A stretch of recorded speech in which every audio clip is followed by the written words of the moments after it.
In today's video, I'm going to teach you how to find Shippo API keys. If you already have a Shippo account, this will be quick and straightforward, and by the end you'll know exactly where to get both your live and test tokens and how to use them safely. First, sign into your Shippo account on the Shippo website. Once you're in, open the Settings area. Scroll down until you see Advanced Settings or a similarly named section and select API.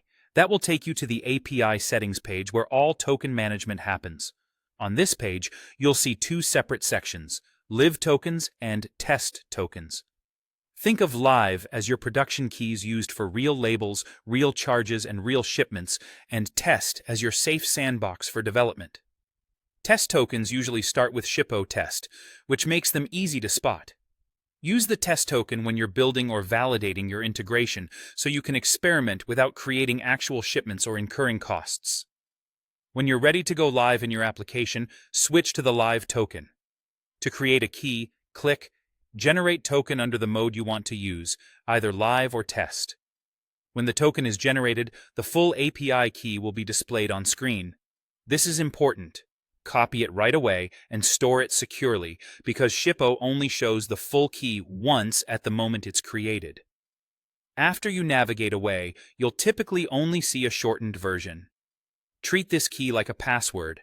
Don't share it publicly, don't commit it to version control, and keep it in a secure location, such as a secrets manager or an encrypted password manager. When you're ready to use the key in your application, include it in the authorization header of your HTTP requests in this format. Authorization, Shippo token followed by a space and your API key. For example, your header will read authorization, Shippo token and then your token string. Make sure there are no extra characters before or after the key, and use HTTPS for every request to keep your data secure in transit. A couple of quick reminders as you wrap up. Use a test token during development, confirm everything works as expected, and only then switch to a live token for production traffic.